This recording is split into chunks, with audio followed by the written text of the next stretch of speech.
First, you have some time to look at questions 1 to 7.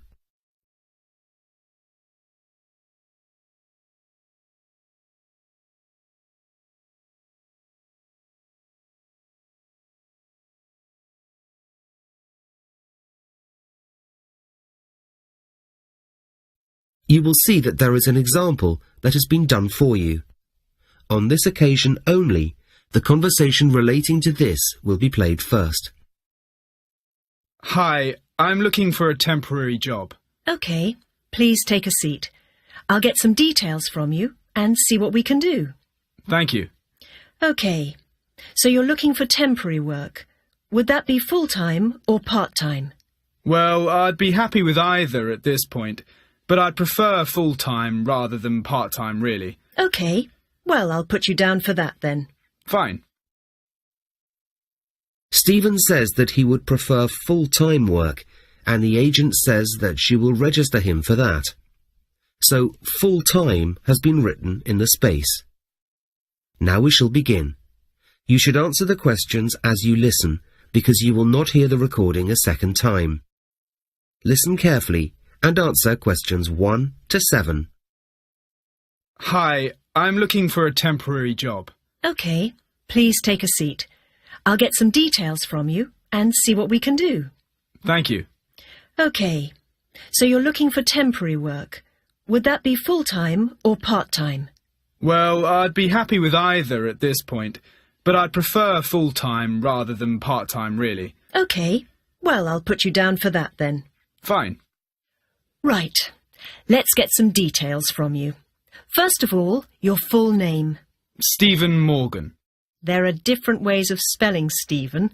Which one is yours? S-T-E-P-H-E-N. OK, thanks. And your surname is Morgan, so that's M-O-R-G-A-N? Yes, that's right. OK, fine. I'll just need a few more personal details from you, and then we can look at the possibilities. So, next then, I need your address and postcode, please. It's 14 Sycamore Avenue. That's S-Y-C-A-M-O-R-E Avenue. And it's number 14, right? Yes, that's right. OK, and the postcode? LM6-8PB. OK, I've got that. Next, I'll need a contact number so that we can get in touch with you if and when something suitable comes up. Please say it slowly. 07438972118. Right, thanks. That's all the personal and contact details. Now, I just need to fill in a couple more sections for our records here. The first one is your current situation. Are you working now? No, I'm a full-time student at university. Ah, OK. What are you studying?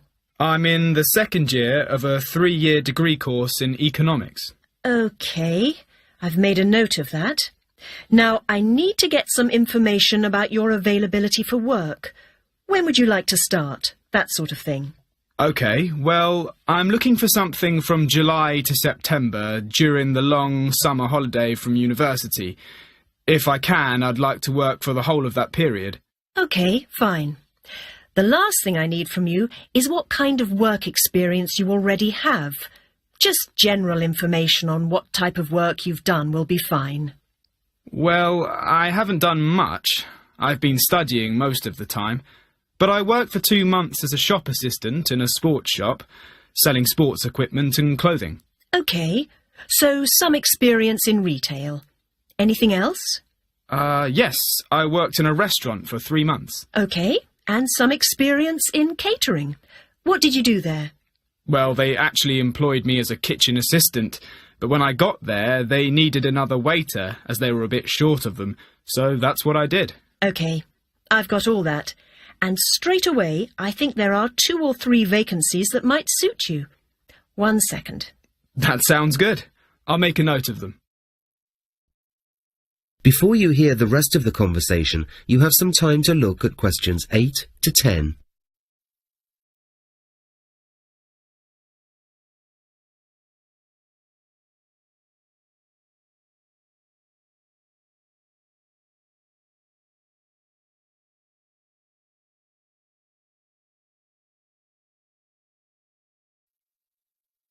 Now listen and answer questions 8 to 10.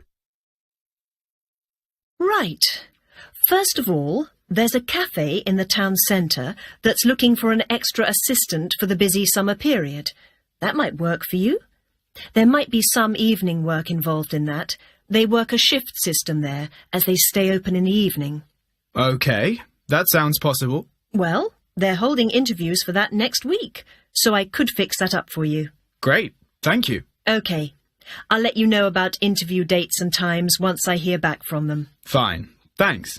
Also, the Tourist Information Office is looking for people to do administrative work. It doesn't involve giving any advice to the public. It's in an office behind the scenes there. Would that be of interest? It requires computer skills.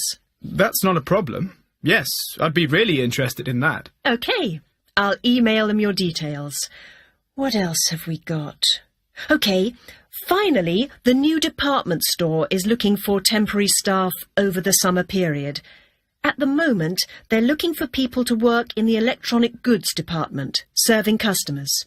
Interested? Yes, that's another possibility, I guess. OK. I'll email them your details too. So, we've got a few possibilities, and I'll get in touch with you when I hear something back from them. That's great. Thanks very much. I'll wait for your call then. That's the end of section 1. You'll have 30 seconds to check your answers.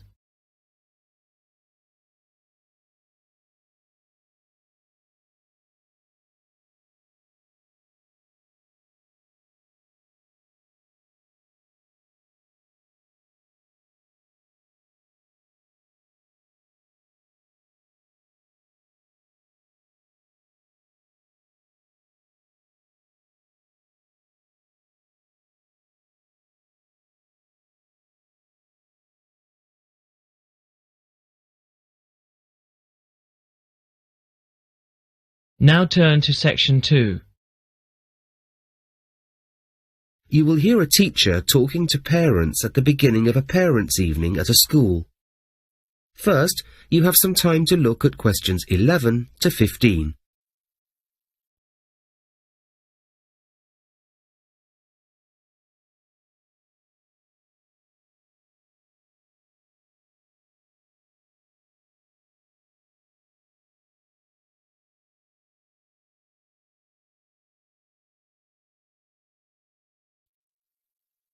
Now listen and answer questions 11 to 15.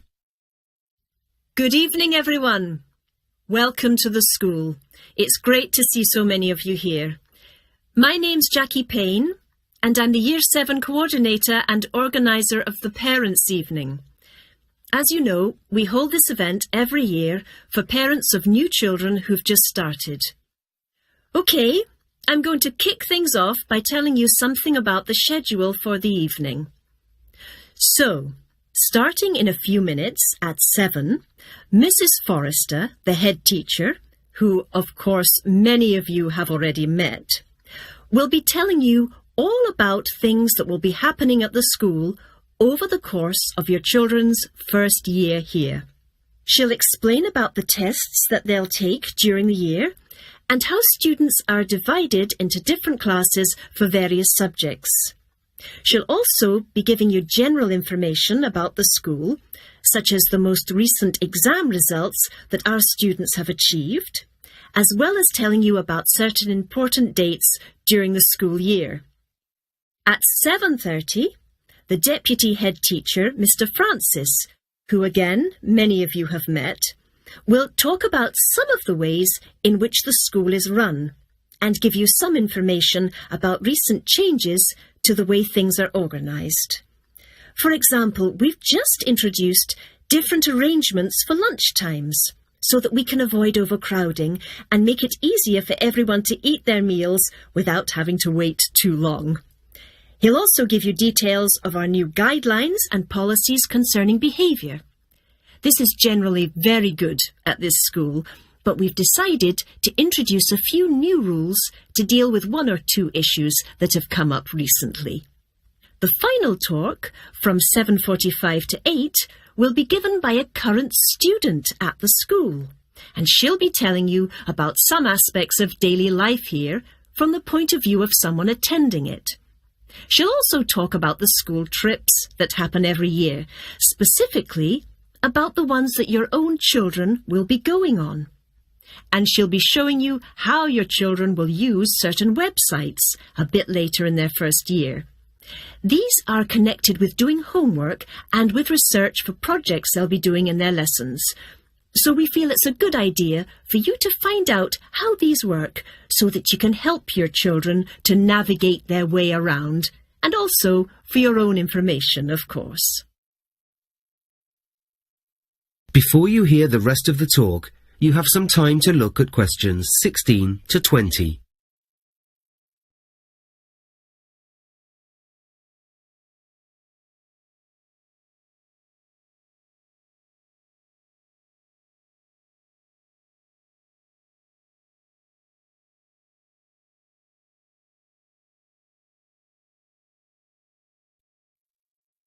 Now listen and answer questions 16 to 20.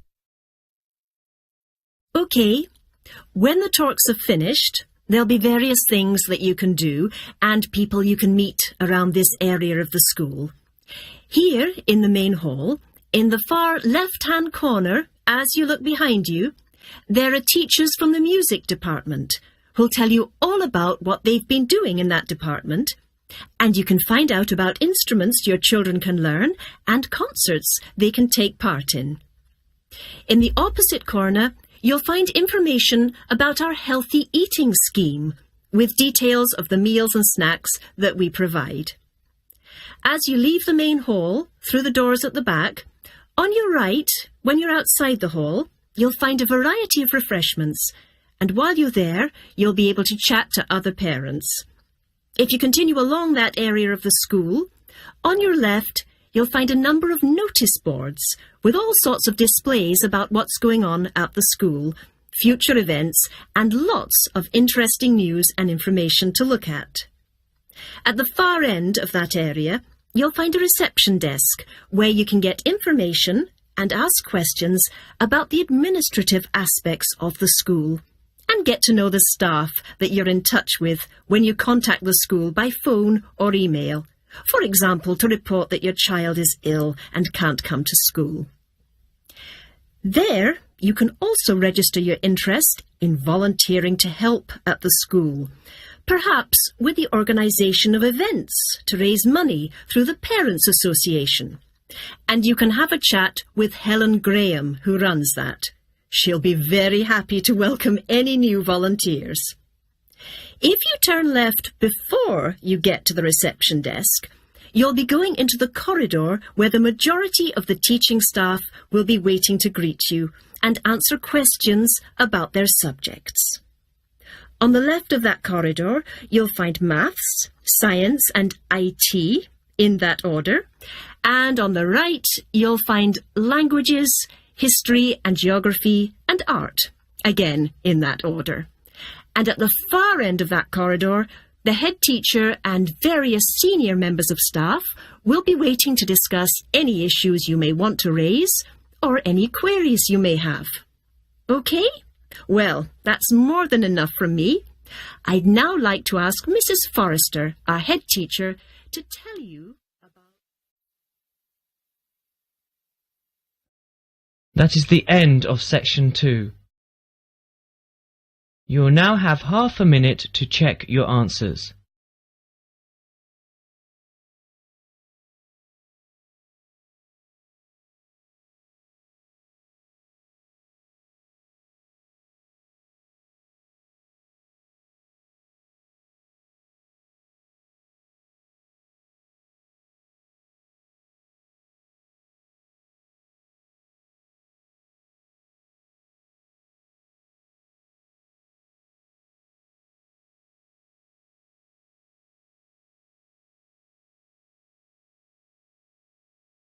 Now turn to section 3. You will hear two students, Liam and Holly, discussing an assignment they are doing which involves studying the history of a particular British national newspaper. First, you have some time to look at questions 21 to 24.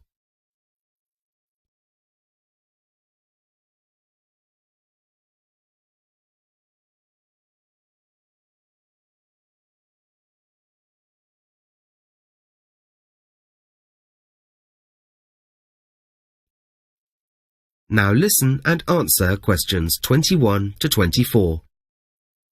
So, how are you getting on with the newspaper assignment, Holly? Yeah, pretty well. I think I've done all my research and I'm just about ready to write it up. How about you? Yes, same as you. Must say, I found it fascinating. There were lots of things I hadn't expected. That's true. I mean, for example, the sales figures. It's hard to imagine now just how many people bought the paper a few decades ago. Amazing, isn't it? But then, of course, there weren't all the other news sources back in those days. I know, but even so, the figures are incredibly high. Way beyond what I would have thought too. And of course, it's very interesting to compare them with the sales since the arrival of the internet. Yeah, the way they responded to that. Putting the paper online free of charge was, I guess, something that couldn't be avoided. Every other paper was doing it. But the paper came to regret it, and probably still does, because that decision had such a negative financial impact. I find it hard to believe that they didn't at least try to charge for it online from the start. I can see why they did it in the context of the time. One aspect that did strike me as extraordinary was finding out how influential that paper has been over the ages. It seems to have played a significant role in shaping government policy on occasions. Yes, and social attitudes too. I hadn't realized that a single paper could have so much influence. Really? I think you'll find that it still does. It's always been the paper read by what they call opinion formers and people in high places, so that was what I expected to find. What did you make of its coverage of those major historical events we looked at? That was fascinating, to read about such huge events as they were reported at the time when they happened. It was great to read contemporary accounts of things that are now part of history. Yeah, I really enjoyed doing that too. Seeing how reporters at the time described these things that we all know about. One other thing that struck me was how interesting it was to look at the cartoons. Yes, I think so too. I was actually shocked by some of them. I hadn't realized how satirical and critical they could be. They showed public figures in ways that I don't think you'd be allowed to today. I don't know about that. I felt that they weren't so different in tone from a lot of the cartoons in the paper today. Before you hear the next part of the conversation, you have some time to look at questions 25 to 27.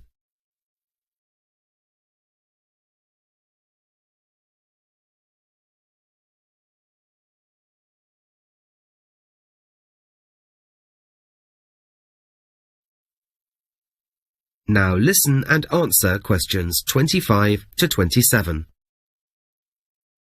Okay, so that brings us to the section of our report that has to cover major changes in the paper over the last few decades. Yes, well, its politics can't be said to have changed much. In my view, it's been pretty consistent in that area all the time. Right. Although the issues have changed, its general position has remained the same. I found its coverage of famous people interesting. The way it hasn't really got involved in the so-called celebrity culture that's grown over the last few decades. It certainly hasn't jumped on that bandwagon. Hasn't dumbed down, as they say. But sport, for example, is a whole different matter. That used to be just a relatively small section, and now it's a massive part of the paper. And its approach isn't the same either. Instead of dry match reports and articles as it used to have, it moved into a lot more interviews and opinion pieces. Yes, I spotted that. It was also interesting to look at its handling of social issues. It has a strong reputation for that today, but in fact it was always an important feature that distinguished it from other papers. Yeah, it was campaigning on social issues just as much then as it does now. Of course, one major feature we shouldn't ignore is the way it looks. Definitely. It's unrecognizable today compared with how it looked even 20 years ago. Very noticeable. Everything about it. Size, layout, even the design of the name at the top. Before you hear the rest of the conversation, you have some time to look at questions 28 to 30.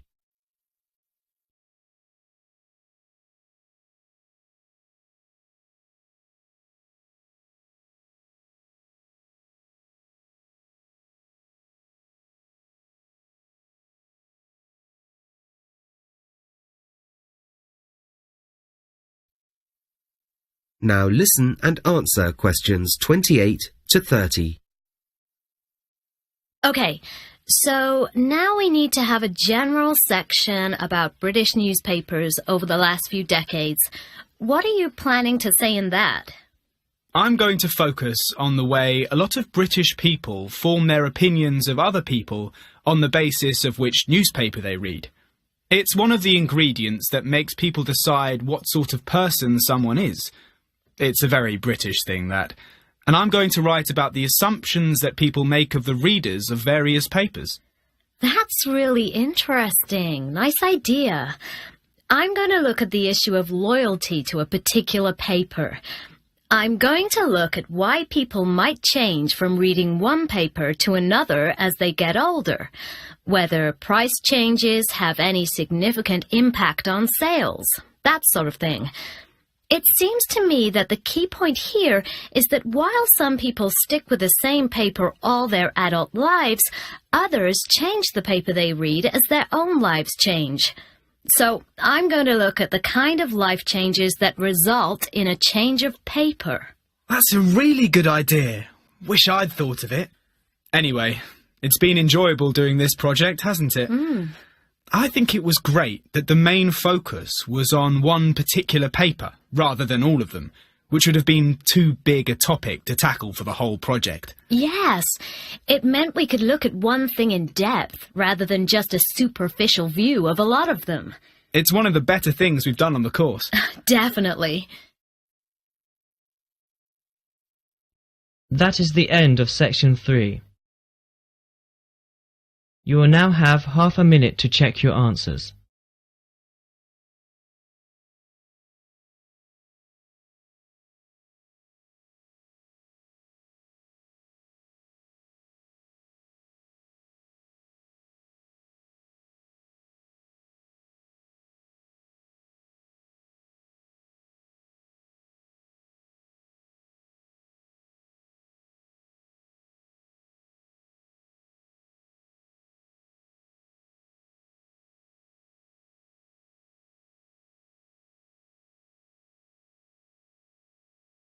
Now turn to section 4. You will hear a lecturer at Tower Bridge in London. First, you have some time to look at questions 31 to 34.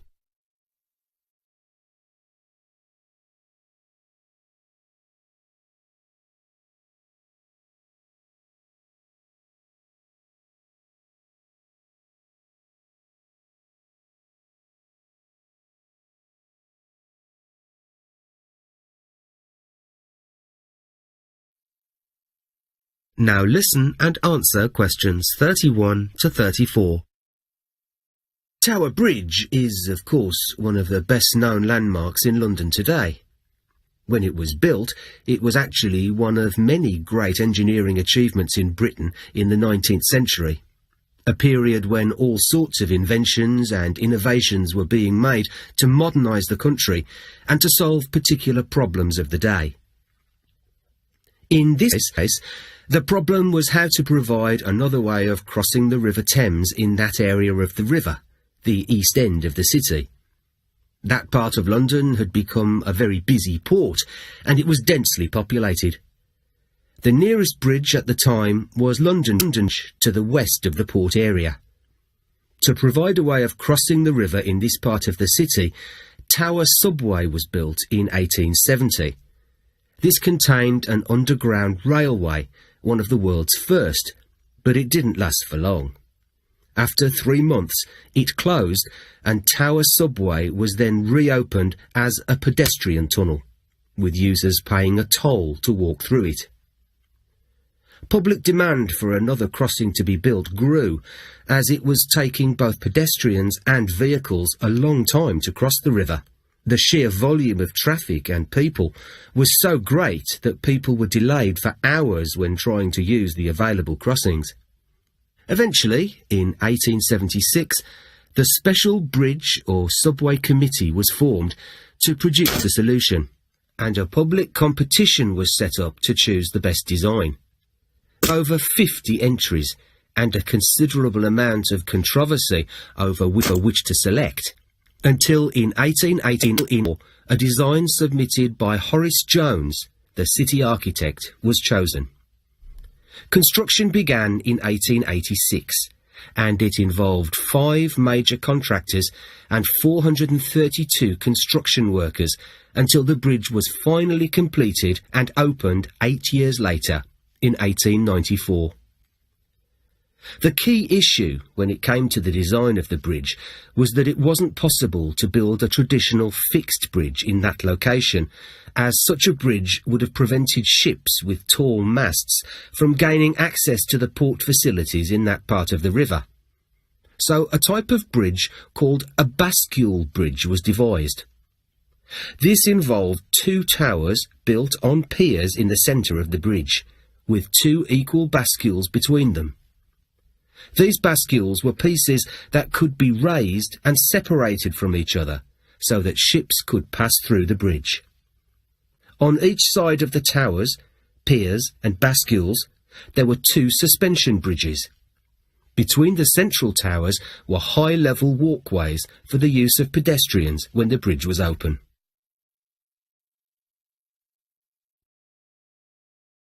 Before you hear the next part of the lecture, you have some time to look at questions 35 to 37.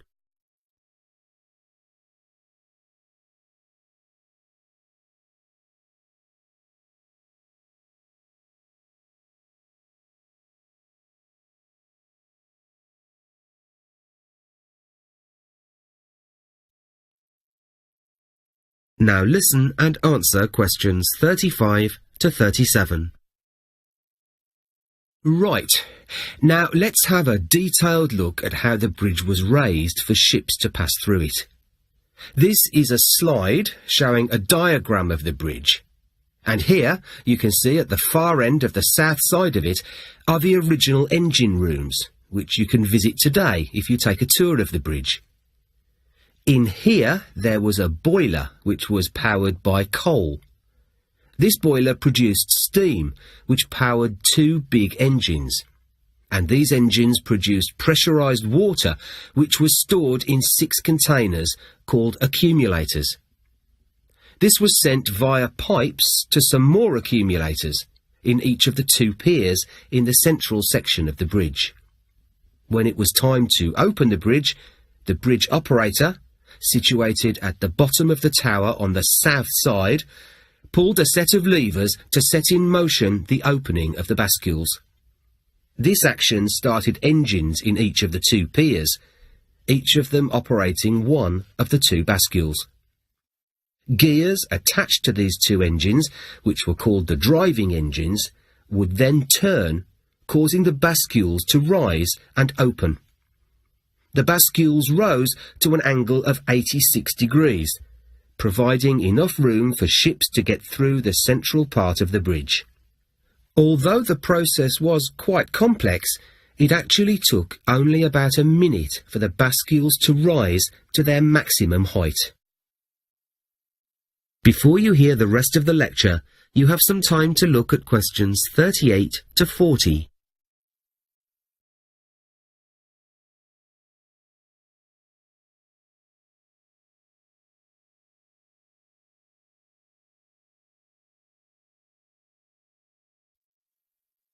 Now listen and answer questions 38 to 40. A number of rules were used for controlling the passage of ships through the bridge at different times. In the daytime, red flags were used to signal to ships, and these were placed on both bridge piers. At night, coloured lights were used. Red to show that the bridge was closed, and green to show that it was open. Ships going through the bridge also had to display signals. In the daytime, they had to display a black ball high up in the ship, and at night, they had to have red lights in the same place. Well, the bridge today is much the same as it was when it was first built, but the process for raising the bascules has changed quite a lot. The bascules are still operated by hydraulic power, but the engines are now driven by oil and electricity, not steam. And the bridge operator now works in a different location, in the control cabin in the north tower of the bridge. The system of signals is no longer used, and today ships have to give 24 hours notice that they will require the bridge to be opened. That is the end of section 4. Now you have half a minute to check your answers.